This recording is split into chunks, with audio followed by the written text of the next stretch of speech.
Hello, everybody. This is episode 257. We're recording this episode live on September 1st, 2022. This is Human Factors Cast. I'm your host, Nick Rome, joined today by Mr. Barry Kirby. Hi there, Nick. How's the weather over in the UK? It's nice. It's actually a lovely warm evening. Quite enjoying it. It's going to change though. It's going to change? All right. Well, I don't even know what the weather's like over here. Anyway, we're not here for the weather.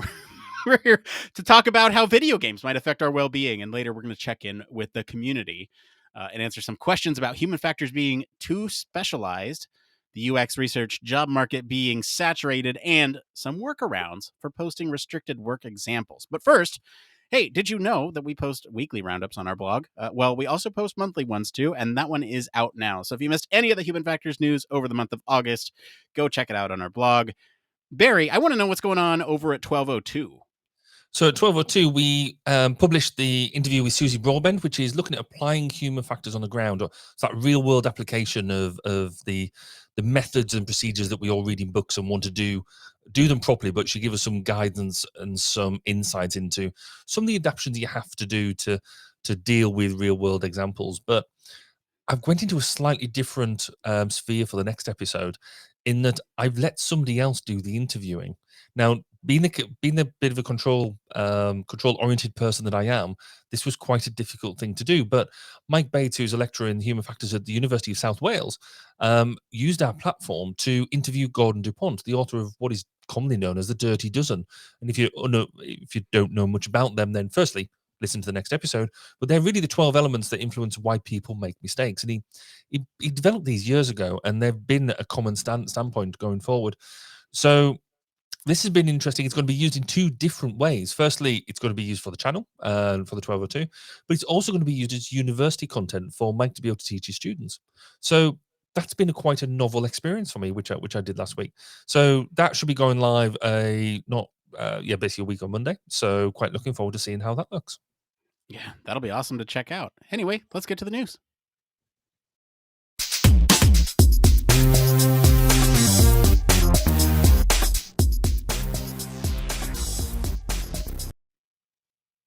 That's right. This is the part of the show all about human factors news. Barry, we got a fun one this week. What's our story?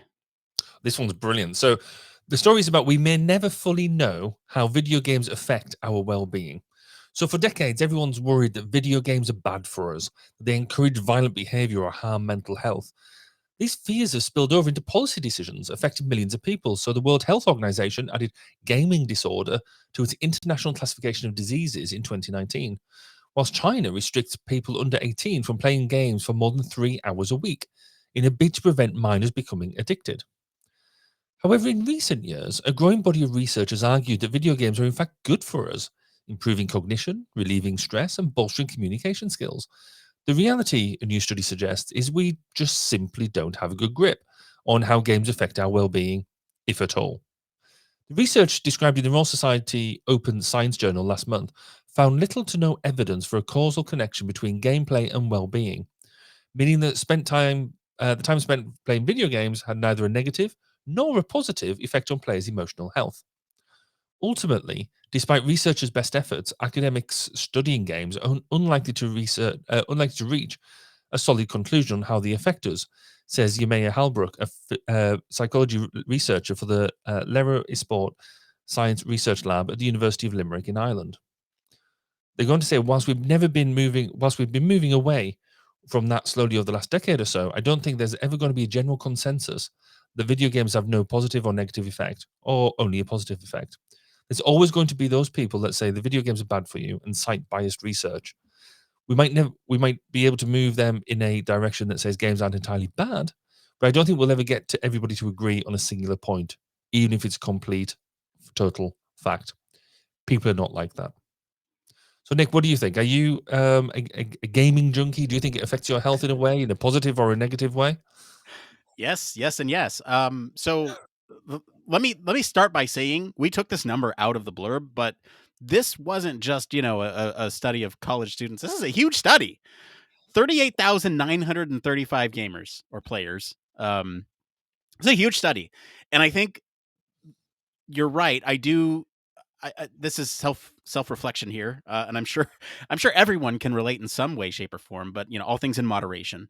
Um, and so to me, it doesn't surprise me that I'm trying to avoid that phrase that you have written down in your reaction. But to me, it doesn't surprise me that there's inconclusive evidence either way, or that there's sort of this disagreement scientifically about which one might have sort of more, which one weighs more. Do the positives outweigh the negatives? Do the negatives outweigh the positives?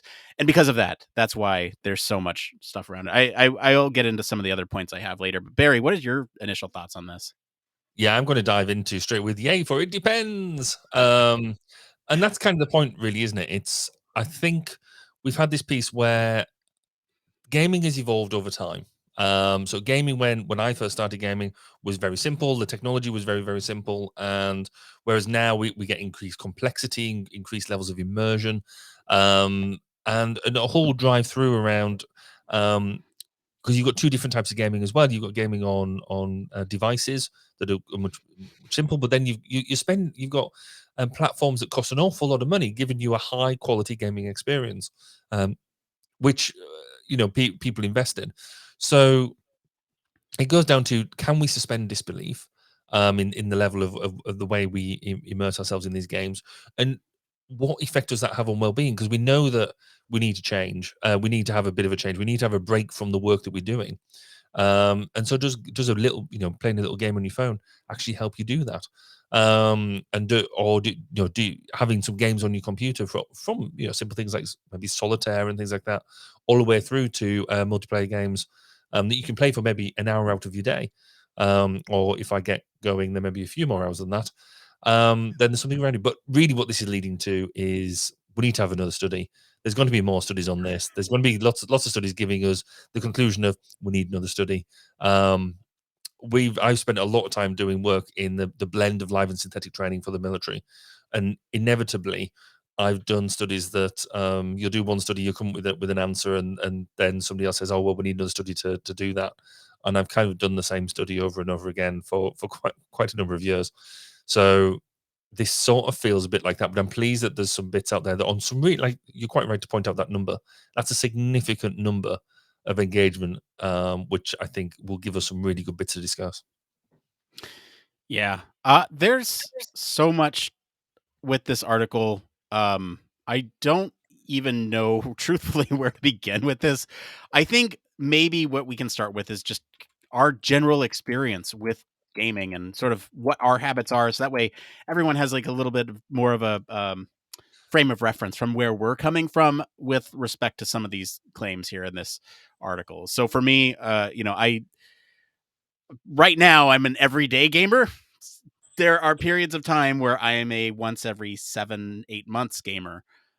Right now I'm an everyday gamer because I just got a new console and I have a bunch of games to catch up on because it wasn't available for a very long time. So that's where I'm at, and I've been spending several hours an evening doing so over the last, I guess, couple weeks. So that's where I'm at. I do sort of know that everything in moderation, right? But that's where I'm at. I wouldn't consider myself a hardcore gamer, but definitely one that enjoys gaming. Okay. I'm not a fake gamer. So I'm less of a hardcore gamer in that respect. Yes, we do have a couple of platforms, but I tend not to use them. I will spend a fair bit of time, no, so playing games on my phone, things like that. I've got a current um, moderation problem with the online game Valorant at the moment. So I play. So it's that's one of my go-to games at the moment. I will play that, say, maybe once a day or a couple of times a day. Playing that, which is just because it's simple enough for me to engage with. But actually, the online multiplayer game is, I think it's really slick. But I'm not down to the um, you know picking up a gaming platform and spending loads of time on that anymore. I've sort of gone through that platform phase, I think. Though I'm liking a lot more of the VR stuff, so like Oculus Rift and things like that. Oculus Quest, sorry, and sort of I'll experiment with them, but I don't think I'm um necessarily going to put out hours of my day to go and engage with it.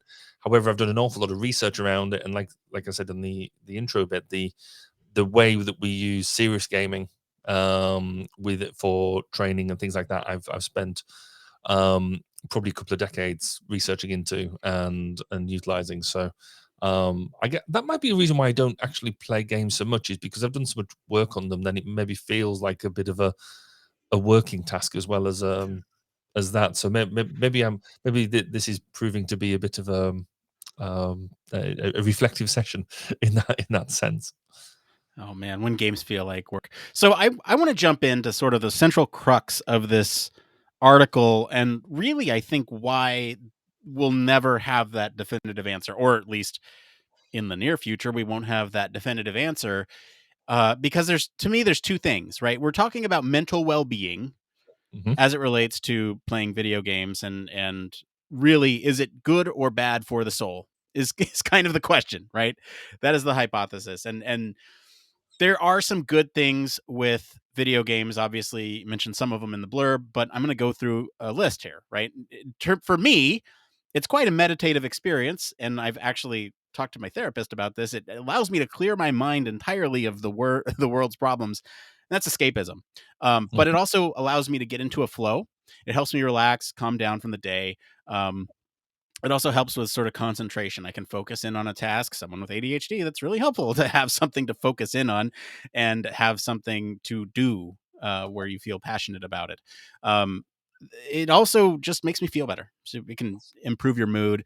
And really, like I said, it helps me unwind at the end of the day. I wait till my son's asleep and then I pull out the controller and play for a couple hours. And it's just decompressing over the day. And so there's sort of if you think about well-being, there's tiebacks to some of the stuff that we talked about before, like how can we better define mental health? That was an episode that we did. It was episode 236 for anyone who wants to go back and listen to it. But really, we're talking more about mental health in a sense of um, sort of exercising your mind rather than thinking of it as like a patch, right? Mhm.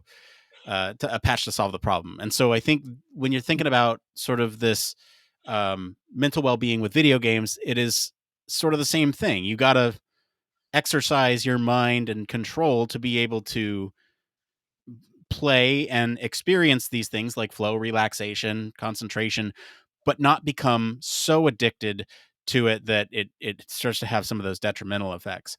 There's also other mental well-being things that can sort of stick out here. I'm thinking like empathy, compassion for non-player characters or player characters for that matter. Um, you mentioned that a lot of games nowadays are very sort of narrative driven, and you can have these emotional connections to characters. I'm playing a story right now that I'm feeling pretty connected to the characters. They spend a lot of time developing these relationships, and you're like, oh, okay, I feel like, I really know these people because you spend so much time with them. In fact, we have another episode that you go check out on AIs being companionship. That was episode 240. We were talking about AI girlfriends, and so go check that out. But that's the positive side, right? Yeah. There's also this whole other negative side. Barry, I know you've done studies on this. I want to get your opinion on this. Yeah, I just wondered, how is your AI girlfriend? Is she Oh, okay? I haven't talked to her in months. When did we do that episode? I was gonna say that's a way back now, isn't it? But you're She was right a though. one night stand. I'm sure some people would be quite happy about that. But you're right. There is this. A lot of things have been highlighted as an outcome of using video games, and sort of basically online gaming, and some of that is around things like, you get that enhanced hit of dopamine, particularly when you're doing games that require a lot of activity and reaching goals and doing that type of thing. So you get that dopamine addiction. It's been, if you're spending all your time on your insert proper gaming platform here.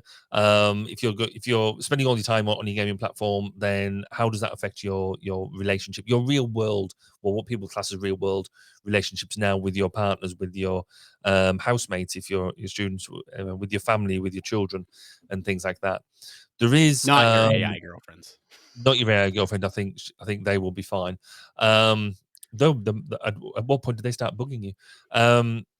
You've got some physical health related risks as well, because you are doing most of these sedentary.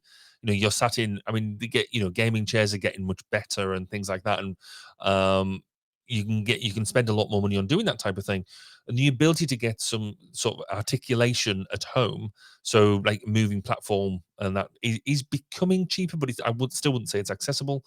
But you're largely sitting down playing these things, so you're not getting out and you're not doing exercise as such, which is, we all agree, as much as I don't do it as much as I should, is a good thing to be doing. You can get this exposure to environments that you are not necessarily going to get exposure to, so toxic environments and things like that. And whilst you're doing this, are you doing it the most appropriate time?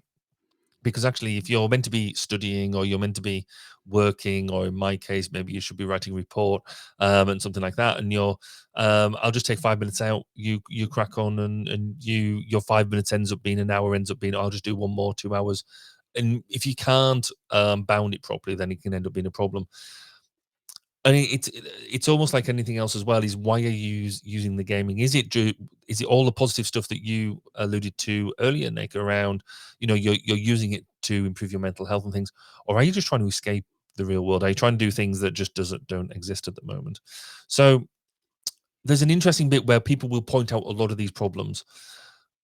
You could argue that actually, is that down to gaming, or is that down to just the people who are doing it? And actually, if the gaming wasn't there, then there would be another outlet for them.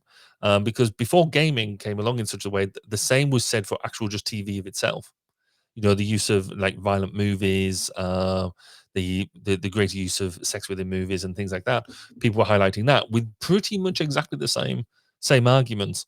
And so there is something bigger at play there, that means that there is a narrative around us being sat down and basically taking in screen based engagement. Yeah, I think the big difference and the thing that scares some people is the interactivity, right? The TV's passive. Video games are very active, and so there's this concern that um, you play violent video games, and yeah, I made the comment in our pre-show that I live here in the States, and you could go and the Second Amendment's a thing anyway. So that's that's a concern, right? And is it a valid concern? It it depends. It depends on the person. I think ultimately that's what we're coming down to, is that this largely depends on the individual, their tendencies, and how they react to certain stimuli, i.e., video game in this circumstance. And so it's like, should you regulate it in some way, shape, or form to where more addictive personalities are time based? And I think you can sort of see some of this stuff with like parental controls. Parents are able to go in and limit how much their kids can play in a day. You can say, okay, only 1 hour or 2 hours or whatever your threshold is. Um, I do want to. I do want to follow up on one thing that you were talking about with the negatives here, the toxic environments, and I want to elaborate a little bit on what that can do for somebody's mental health. There's you go into comment section on any YouTube video, or you hear somebody on the other end saying really terrible things about your mother. There's consequences to that. Um, at some point, do you fight back with those same words because it's easy and that behavior has been modeled for you, or do you sort of engage in the behavior where you report that? And that's more um, that needs to be sort of easily you should be able to do that very easily, right? Because the barrier to entry for that should be less than the barrier to entry to reciting those things back to the other person or anything like that. And so those toxic cultures can really sort of over time, if you're in a group of these things, it can have groupthink effect on you, and that's no good either, because then you're just creating more of the problem. So just wanted to follow up on that. There's a couple extra things that we can dig into here as it relates to um, mental health. And I was starting to allude to it a little bit with parental controls, but if you think about the way that the youngsters are growing up these days, they're actually using video games as a social hub. They're using video games as a way to socialize with other people. It's kind of like a bar, but for children. Instead of alcohol, you're looking at epic shoulder pads of friendship, or whatever. So really, we're looking at these situations where you have children engaging with each other in these sometimes collaborative, sometimes competitive environments.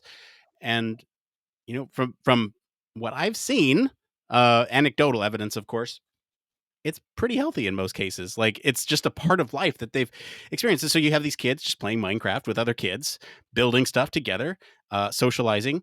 And then you also have, the ones where maybe they're competing against each other in like a fighting game or something. And then you have sort of this mutual respect for each other afterwards.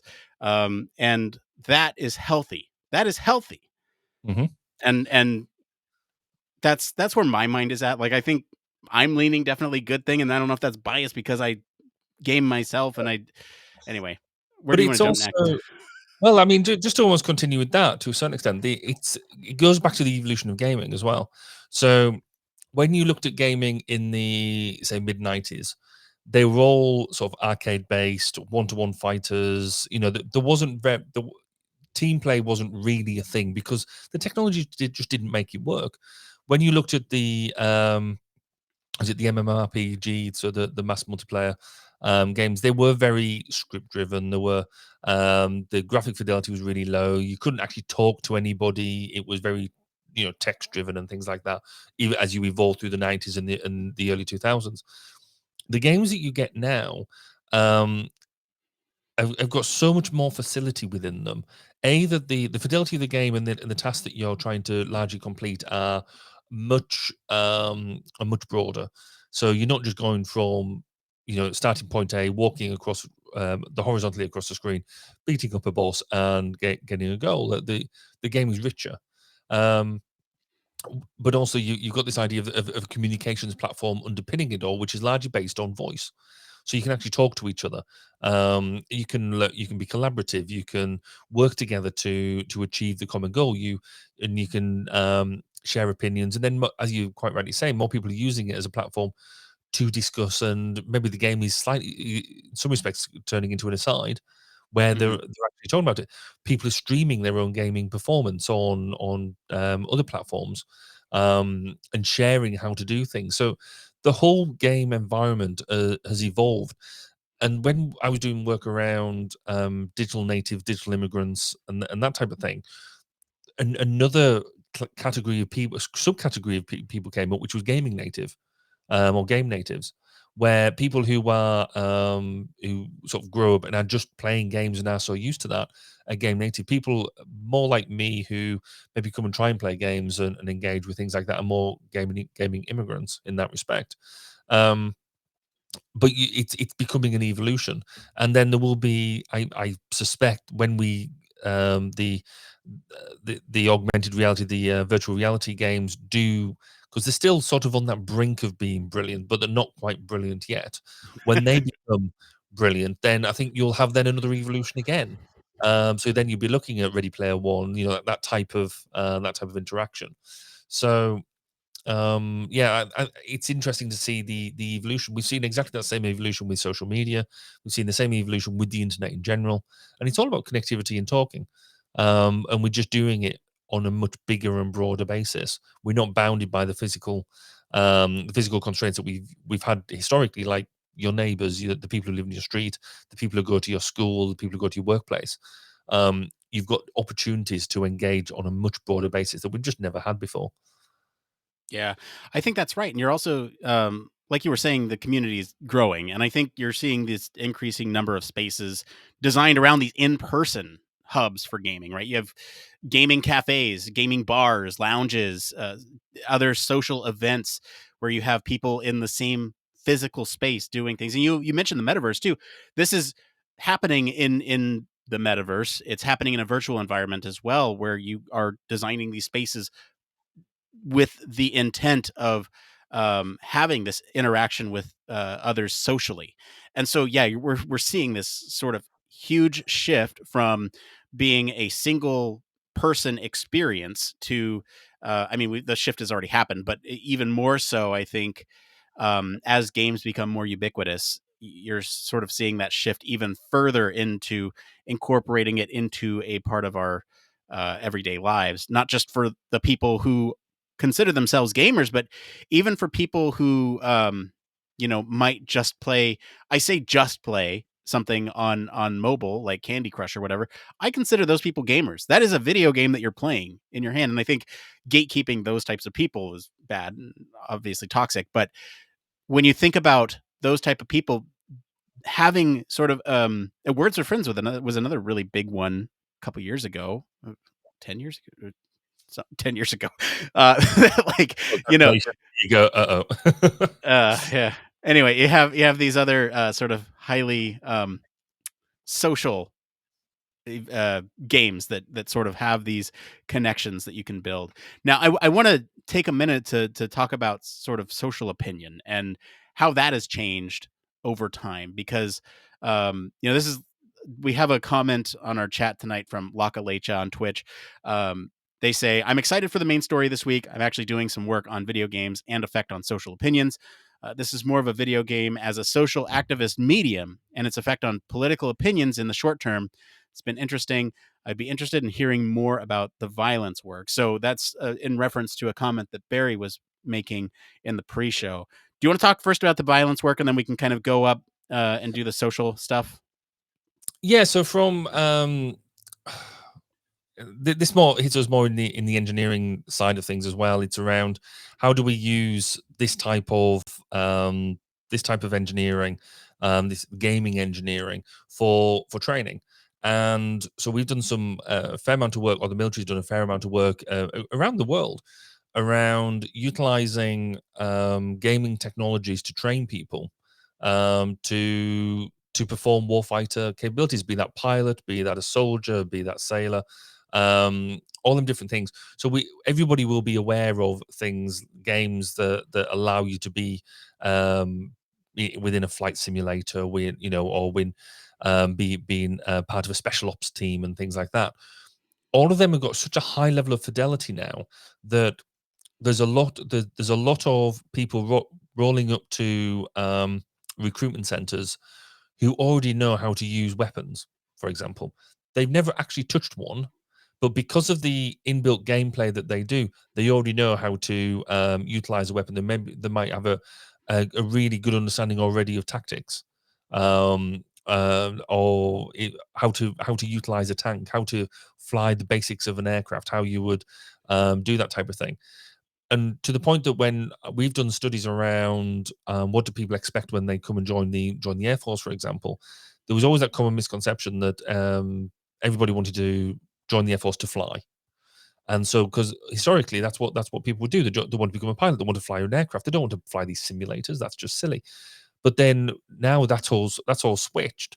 The people who are joining, they've generally been gamers one way or another in their time. And so they're coming and say, whoa, why do I fly an aircraft first? Why don't I learn on the simulator when I can make mistakes, get it all wrong and all that type of stuff, and then go and fly the aircraft when I've got a level of competence? And it's now you're getting that social acceptance of that going all the way through.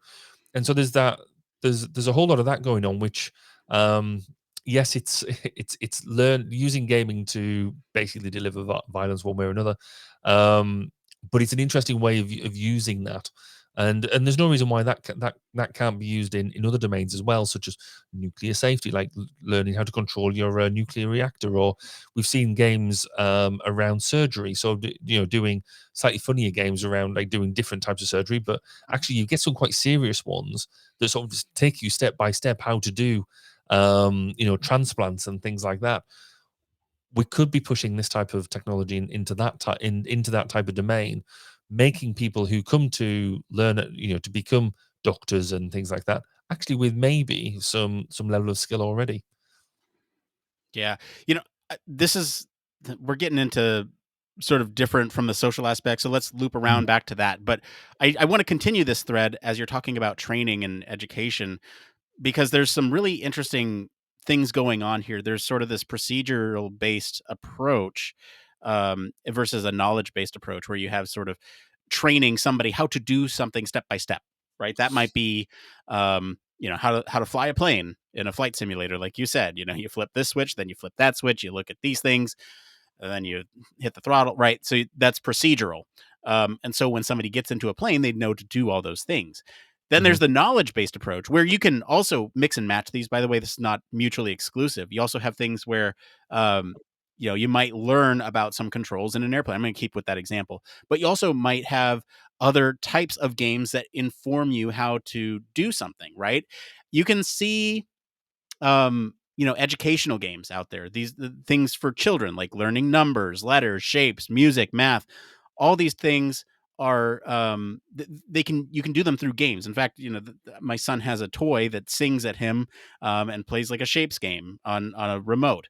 You also have other types of games that engage that engage people in certain circumstances. So we did a study, or not a study, we did an episode on a study that was looking at in-flight safety instructions, and how that communicates process and education to the passengers of that plane. It told them a process. So I'm jumping back and forth here between knowledge and process, but ultimately what we're looking at here is that using games as a medium for training and education actually works best when you have some sort of engagement from the player rather than just sort of this passive instruction, which is why it's such a powerful thing when you have that interaction. I alluded to it at the top. TV is passive, video games are active. It's an active experience where you are interacting with this world. And so if you have if you have these you're seeing more and more domains accept video games into the process by which they do things, right? I mentioned the airplane safety training video. If you want to go listen to that episode 214, I've listed a bunch of episodes that you can go back and reference because all of them tie into this one episode. It's a nice theme. You also have some of these space simulators, flight simulators. Simulations are basically games. Come on, let's be honest here. And then you can do fun things in them that you can't do in real life, like fly a Cessna upside down and a 737 upside down, all that stuff. You also have these other you also have other applications of it where maybe a workplace will have a game night focused around a team building exercise, and you have a game there that encourages teamwork or encourages some like friendly competition, interaction, socialization amongst their workers, right? So I'm thinking something like the Jackbox games where you have everybody sort of engaging with a centralized platform, and there's sort of this social element where you need to be engaged in what's going on. They've hijacked your phone, and so you can't like look at your phone while you're doing any of this. You're forced to be engaged in that situation, and so there are other applications out there that are looking into this. So I wanted to bring all that up. Do you have any comments on that before we head over to the social side? Because I do want to make sure we loop around to that comment. No, no, let's go and hit the social side, because otherwise I think we'll never get out of here, because there's so much I could just keep on talking about. But yes, hit the social. It is great, right? So we talked a little bit about sort of this overarching perception from the public on video games, but then this comment here specifically is looking at social activism within video games. So you have like propaganda posters in war games or something along those lines, or you have more and more companies taking a stance now on sort of progressivism, social justice, that type of thing. Like for example, just a couple weeks ago, there was a modification for a Spider-Man game that removed pride flags from the game, and the host of the mod site basically said, no, we're not doing that, we're taking that mod down because that's you're an idiot, don't do that, right? So you have more and more of these types of situations happening where you have social activism within the game. And this also opens up the discussion for, is video games art? It absolutely is. Let's squash that right away. But that art then conveys sort of the collective vision of the people who worked on it. And so when you have those pride flags in Spider-Man, that is a collective decision from that studio, from that company, that have put those in there as an active choice to express their support for the LGBTQIAP plus community. Like that is so cool to me that that can happen now. And it's just it's sort of combating this toxic environment, maybe encouraging it in some cases, but I would like to hope that it's combating that toxic environment more than contributing to it. Do you have any thoughts on that, Barry? I kind of hijacked that conversation. Yeah, I just wondering when I was going to be able to get a word in, because no, because you're right, but it goes back to kind of what we said before in terms of the way that games have evolved. So you've got the game itself, it's got a narrative, it's got a background, and there is lots of opportunity for the game designers, the game developers to put their messaging, whatever their messaging is, and liberally put it through. Now they can either put it, very physically in front of you, or they've got opportunities for more subliminal messaging and things like that, about how to think. So that's at one level where they've got an ability to, because I guess games are more storytelling now as well, is that we expect more of a narrative, we expect a bit of immersion. Therefore, they have an opportunity to be able to do that. And whilst I haven't seen it yet, how long is it going to be before we get, like say, campaign sponsored games or campaign bolt-ons for large multiplayer games, where a campaign maybe for, I don't know, a presidency or something could encourage, sponsor a bolt-on, and it becomes part of the narrative. So that's sort of the one half. Then the other half is, as we've said already, it is a communications platform.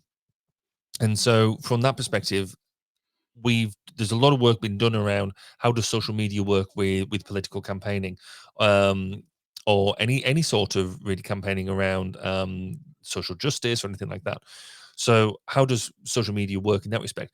This is now another platform where it's almost exclusively younger members of society, who is the hardest demographic to be able to message to currently. This opens itself up as an ideal platform to be able to get in and get messaging to that type of, that cohort, that bunch of individuals. So I don't think it's necessarily being leveraged very much at the moment in this respect, but I don't think it's going to be a million miles away as soon as people realize how to leverage it. And that's the key to it to a certain extent. Because if you just rock up into a game that you probably never played before and start throwing out messages of pro such and such a candidate, then you're going to be called out for what you are and largely ignored and probably booted off the platform. It's how you do it in a more subtle way, that yields greatest results. And we saw that all the way through the social media side of things. And there's some interesting bits been done around sort of like what President Obama did around when they made greater use of text messaging and then initial social media and things like that. And that was a real revolution in of itself. This is possibly that next level of revolution about how to leverage this type of stuff. So it'd be interesting to see how it develops. Yeah, I kind of want to end it there. Do you have any other loose ends that you want to talk about before we? I have one, and really Okay. it's all about what we call uncanny valley, and that is basically that element of disbelief that you have around the engagement, the game that you're playing. Does it respond to real life? Is it around real life? And most people, when they're playing games, recognize they're playing games because this thing of the uncanny valley, that they know that they're playing a game because they're not totally immersed in it. They recognize there's a difference, and that will always be the dividing line between gaming and real life. The closer, the more we shrink that and make that disappear, and that's more around your VR gaming and things like that, then I think that's when we're going to start hitting different types of issues. But at the moment, that still exists pretty much everywhere, and that's going to be the biggest challenge to hit. Yeah, my sort of closing thought on this, and the reason why it all depends so much, and why this is such a significant study. I think that's kind of what I want to end with. First off, I'll mention what games they used. So they used Animal Crossing: New Horizons, Apex Legends, EVE Online, Forza Horizon 4, Gran Turismo Sport, Outriders, and The Crew 2. Not so much the significance of what games they chose to use, but the significance of the data source that they got them from. So this data actually originated and was provided directly from the game's publishers, which is really a hard thing to do when you think about it. The vast majority of video game studies rely on these self-report measures from gamers, and so this is hard data that they're getting directly from the publishers, and that is awesome, and that's why this is so significant. Is because we're really seeing different patterns from different types of people. Mhm. And it depends. All right. So with that, we just want to thank our patrons this week for selecting our news topic. And thank you to our friends over at MIT Tech Review for our news story this week. If you want to follow along, we do post links to all the original articles on our weekly roundups and our monthly roundups on our blog. You can also join us on our Discord for more discussion on these stories and much more. We're going to take a quick break and we'll be back to see what's going on in the human factors community right after this. Human Factors Cast brings you the best in human factors news, interviews, conference coverage, and overall fun conversations into each and every episode we produce. But we can't do it without you. The Human Factors Cast network is 100% listener supported. All the funds that go into running the show come from our listeners. Our patrons are our priority, and we want to ensure we're giving back to you for supporting us. Pledges start at just $1 per month and include rewards like access to our weekly Q&As with the hosts, personalized professional reviews, and Human Factors Minute, a Patreon-only weekly podcast where the hosts break down unique, obscure, and interesting human factors topics in just 1 minute. Patreon rewards are always evolving, so stop by patreon.com/humanfactorscast to see what support level may be right for you. Thank you, and remember, it depends.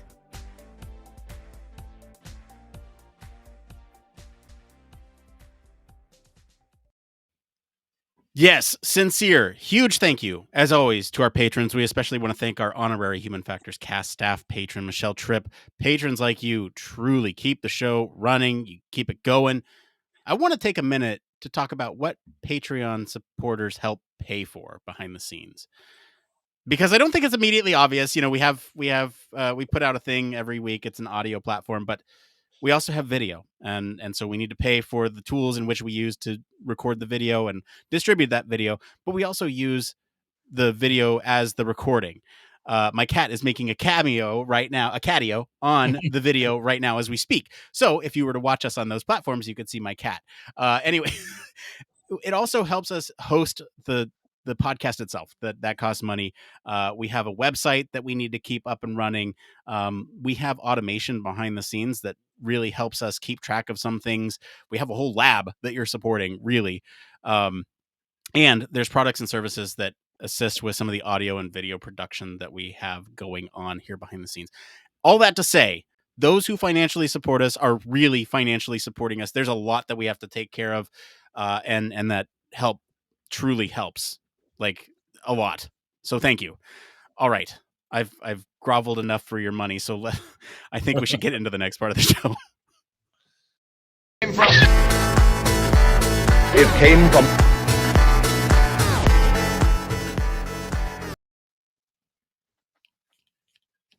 That's right. This is the part of the show called It Came From. We search all over the internet to bring you topics the community's talking about. If you find any of these answers useful, or if you like this cat that keeps so lovingly headbutting me, give us a like wherever you're watching to help other people find this content. We got 3 of them up tonight. A rarity, but we have a couple of them from the Human Factors subreddit. So we're going to go with those first. This first one here is from dxbydy. On the Human Factors subreddit. They write, "Is human factors too specialized?" They write, I'm currently an undergrad studying mechanical engineering, and I'm super interested in human factors. I've been talking to a few of my professors to ask them their advice on my graduate school plans, and one of them told me she thinks human factors is, quote, too specialized of a field, and I should pick something, quote, more general in order to avoid limiting myself too much. I thought this was kind of strange, since not only is the whole point of a graduate school to specialize in something, but human factors is such a versatile field that it applies to literally every industry. I'm curious as to what people think. Is human factors really too specialized? Barry? I think your professor needs to go out and do their own research. No, your professor's wrong, quite frankly. Human factors isn't too specialized. It is a unique field, but that's because, and we were sort of alluding to this in the pre-show, that the human factors is one of these topics that literally reaches out into every single aspect, because aspect of engineering, of science, of all that type of things, because it is that interface between us and technology, and that it exists everywhere. You can apply it, and in fact, I would say it goes even further. That's why we struggle to define it really well, is because it is so ubiquitous. So yeah, short form of that is, yeah, they're wrong, and human factors is a great thing to study, and I thoroughly encourage you to go and do that. They're very wrong. They're very wrong. It's the whole. It is the sort of psychology, engineering, jack of all trades quote, right? It's jack of all trades, master of none, but oftentimes better than a master of one. And I think when you talk about specialties, yeah, no, it's not super specialized. There's obviously an underlying set of principles and methodology that you follow, an understanding about the world that you subscribe to, but you can take that and apply it to any sort of domain, process, procedure, the 5 P's, the 6 P's, whatever the P's are, process, products, procedure, all that stuff. And so, no, it's not specialized. It's the opposite. It's completely the opposite. Yeah. Anyway, nothing else to say on that one. Let's get into this next one here. This one's by Pekoyamaaa on the Human Factor subreddit. They write, is UX research saturated? I'm an undergraduate student, and I'm planning on focusing my concentration on human factors. I heard about UX design, and it seemed really exciting and something I might enjoy as a career. However, I'm a bit worried that it's a bit more saturated because all the people who are doing boot camps for it. I do plan to go to graduate school, but I'm just conflicted if this is the route I possibly want to go to due to the saturation, and unsure how to really stand out in that case.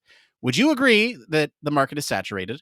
And is it going to get harder or more competitive in the future? Should I be worried, or am I overthinking it? Barry? Overthinking it. Next. Yep. No, I think so. Give that the consideration it deserves. So, firstly, UX and human. So, in my mind, UX is a subset of human factors. Human factors is a very broad domain. So, if you're going to go and do look at human factors, you will learn about a lot more than just. I said just UX is a large domain in of itself, but with the HF around it, there is a broad range of stuff you can go into, and that will allow you to go into a broad range of industries. It's not really. We've discussed the things around boot camps and stuff before. Boot camps, for me, give you a good introduction to things, but they don't necessarily give the depth and breadth of something to give you a true mastering of the art, as it were. So, if you're looking to do a degree in it, then you will get much more than just what a boot camp can give you. Will it become saturated? No. I mean, in the UK, there are literally, there's loads and loads and loads of jobs out there for human factors people. We've just thrown a new we've opened up 3 positions ourselves, and we're a very small consultancy. And almost every HF consultancy I know is crying out for HF people at the moment.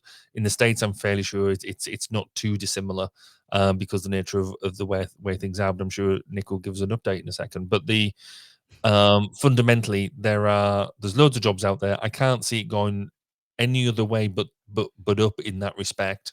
And it's a fantastic domain to come and work in. So get on with your degree and come and join us. Nick, what's it like in the US? Yeah, you're right. I mean, there's plenty of jobs out there.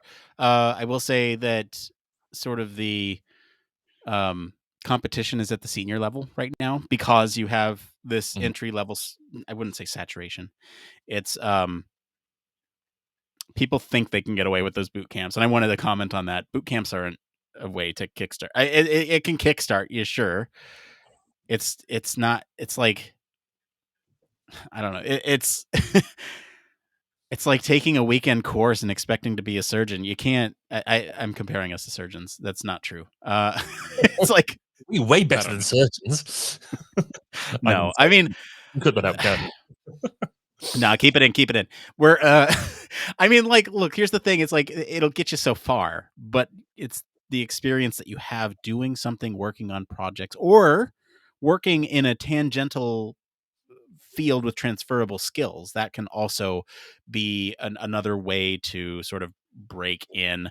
And so you have actually a lot of people doing that right now, where they're trying to transfer these skills into UX because there is a demand, and that demand is quite lucrative in some cases. So that's why a lot of people are transitioning to it. And so over time, yeah, we're probably going to fill up because you have folks who want to get into the field and are excited about it. But then you also have people who are getting discouraged about it and want to leave. So UX is a burnout. Like UX, the field is a burnout. Human factors is a little different, but UX can be a burnout for some people, just based on the way that companies handle it. Yeah, I mean UX at the moment, I think it's fair to say it's trendy at the moment. Yeah. It's really popular. It's there's something about it that feels really pizzazz and really cool in that respect. That will get taken over by something else trendy at maybe 5-10 years down the line, because that's just the nature of the way the domains evolve and that type of thing. But so specifically around UX, I think that yes, you're right. It's a high, not high turnover, but there's certainly it's almost explosive in the way that Hmm. it's sort of developed and gone. But that's why definitely go down the HF route. You will get UX in there, but you will learn the broader domain. Yeah. All right, let's get into this last one. This one's fun. This one's by hyperhoshiko on the user experience subreddit. They're saying work around posting work examples. I'm looking to add more UX to my portfolio, though I'm not allowed to post work examples from my job. Could I work around this by using pseudo examples, such as saying this is a website that promotes X, Y, and Z, but change the name and designs as well? Barry, how do you, and I think this is a larger question, how do you get around NDAs or instances where you can't necessarily share what type of thing you're working on, i.e., defense, with classification issues and that type of thing? How do you get around that issue? Um, it's not easy. Don't I take mean, my certainly answer. no, and I'm not going to because I think in certainly with a lot of the work that I've done, you're talking not just about what's on a screen, but the physical aspects and the trials that you've done and things like that. It can be quite difficult to do. Sometimes, I mean, I've worked on some projects that there's some stuff in the public domain, so that's fine. So, and it's some of the examples that we talk about on this podcast, I have to sort of box clever with what I'm saying. So I can say that I've worked on like platforms like the Harrier, the Tornado, the Typhoon, things like that, but I can't really go into too much detail about exactly what.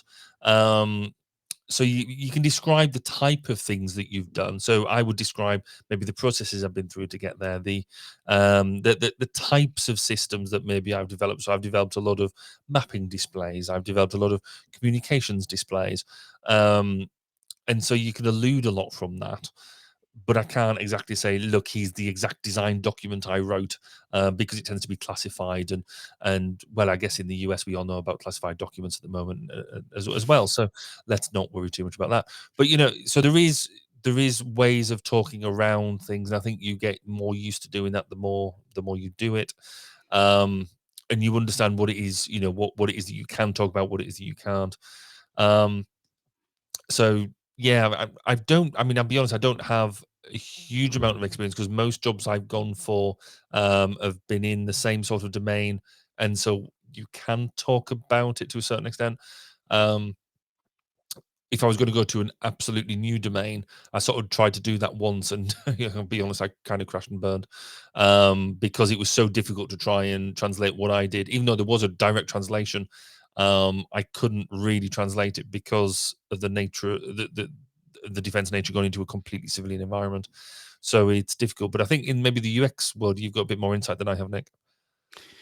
Yeah, and I think that's right. So first off, I want to say being able to show something isn't necessarily what I'm looking for if I'm going to hire you. I'm looking for you to describe your process and you to describe how you would approach problems. And I think that's probably the better way to approach that whole question is talk about process, talk about challenges that you've encountered without sort of, um, if you can talk about them under NDA.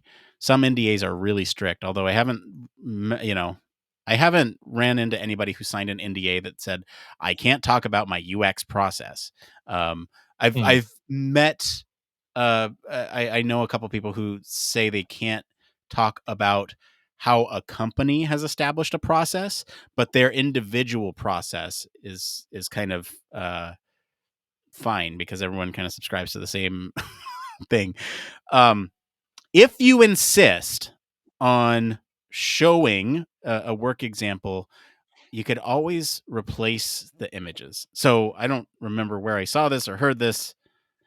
Somebody who designs a porn site. Obviously, you can't put that on your portfolio. But what they did to get around that issue was they replaced every thumbnail with a cat picture and every video with a cat video, at least to show the final design. So that way you can see what type of work they did. And they talked about it from a cat video perspective. They just translated it into something else that's a little bit more palatable for a job interview. So, take that for example, I guess. Anyway, that's it for It Came From. And now it's one more thing. Talk about one more thing. Barry, what's your one more thing this week? So exciting news this week. The Ergonomist has been publishing it, landed on my doorstep, and it has an article in it that's talking about sentient AI. And the reason that's exciting, doesn't that sound a bit familiar to you? Familiar. Yeah. It is. It's because we had an episode on it on a few weeks ago. And out of that, where we talked about Google's AI and whether it actually truly got sentient or not, I worked with Dr. Mark Sajan and worked up an article on it as part of the AI and digital healthcare special interest group. And lo and behold, and okay, useless for the podcast, but for great on the video, the article landed and it all looks there, and it's got in it we mention Human Factors Cast and our illustrious leader Nick Rome himself as inspiring the article. And so it's nice to see almost a good linkage together of the stuff that we've talked about, inspiring another conversation and driving out an article for the Human Factors community to read. Well, I got to be honest, Barry. I didn't have you inflating my ego on my Human Factors Cast bingo card tonight. So thank you. No, that's super cool. I'm looking forward to getting my copy. My one more thing this week. Oh boy, am I excited to talk about this. So I am investing now in political futures. And what that means is that you are essentially putting in stakes to say that one outcome will happen over another. And so I put down some money over the last couple of weeks on Biden's approval rating and the Alaska special election. Mm-hmm. And let's just say that the odds for the way it works is that you buy in, anywhere from 1 cent to 99 cents. And let's just say they were very, very low buy-in for them to go a certain way, right? Biden's approval number, a certain number, and the special election going to Mary Patola, who's a Democrat in a very, very red, well, not very red state, but Trump plus 10 district state. And so I thought, you know what, there's a long shot. It's very low cost of entry. I thought, I'll throw around $20 or so, maybe a little more. But with that, such low stakes, well, yesterday, Mary Patola won in Alaska, and Biden's approval rating made it to where I thought it was going to be, and so I got an 800% return, which is insane. Yeah. That's a lot of percentages, and so it's so rewarding because a couple weeks ago I talked about how I've been keeping up with politics so intimately.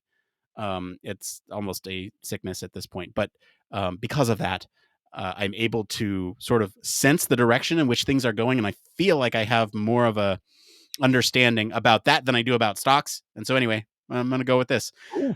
That's my one more thing this week. And that's it for today, everyone. If you like this episode, enjoy some of the discussion about virtual environments and what kissing might do for your mental well-being in VR, maybe go check out that episode, our most popular episode, episode 246, Let's Kiss in VR. Comment wherever you're listening what you think of the story this week. For more in-depth discussion, you can always join us on our Discord community. Visit our official website, sign up for our newsletter, stay up to date with all the latest Human Factors news. If you like what you hear, you want to support the show, there's a couple ways you can do that. One, wherever you're at right now, you can like the video or leave us a 5-star review. Two, you can tell your friends about us. That word of mouth really helps us grow. If you're sitting by the water cooler and talking about Human Factors, let them know. Hey, this Human Factors podcast, pretty good.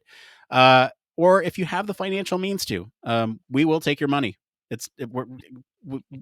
It'll help support the show. I told you all the things it goes towards, and honestly, we truly are thankful for that. As always, links to all of our socials and our website are in the description of this episode. I want to thank Mr. Barry Kirby for being on the show today. Where can our listeners go and find you if they want to get your gamer tag? Yeah, okay. You can find me on the social media at Baz_K. Or if you want to come listen to some interviews with key people in the Human Factors universe, then come find me on 1202, the Human Factors podcast at 1202podcast.com.